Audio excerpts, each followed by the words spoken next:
স্বামী কি ওয়াইফের কাছে মেনটেনেন্স চাইতে পারেন কি না?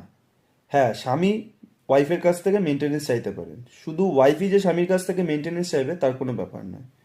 ওয়াইফ যদি 1 লাখ টাকা অর্থ উপার্জন করে বা এমন কোনো অর্থ উপার্জন করে যেটা হাই পেইড স্যালারি, সেক্ষেত্রে স্বামী কোনো রকম ইনকামই করছে না বা ইনকাম করার তার কোনো ক্ষমতাই নেই বা অক্ষম হয়ে গেছে, সেক্ষেত্রে আপনি মেনটেনেন্স চাইতে পারবেন। সেটা হচ্ছে কোন আইনের দ্বারা? হিন্দু ম্যারেজ অ্যাক্ট সেকশন 24, সাল হচ্ছে 1955 আইন দ্বারা, যার মাধ্যমে স্বামী স্ত্রীর কাছ থেকে মেনটেনেন্স চাইতে পারে।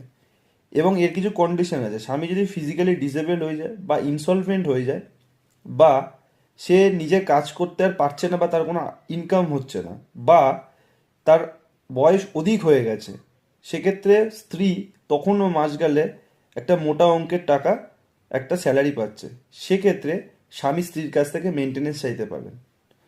মনে রাখবেন, মেনটেনেন্স কখনো জেন্ডার ডিসক্রিমিনেশন করে না। মেনটেনেন্স বা আইন সবসময়ের ক্ষেত্রে সবার ক্ষেত্রে সমান। তাই একটা কথাই বলবো, আপনি আপনার নিজে আইনজীবী হন, সুস্থ থাকুন, স্বাভাবিক থাকুন এবং আইন জানুন।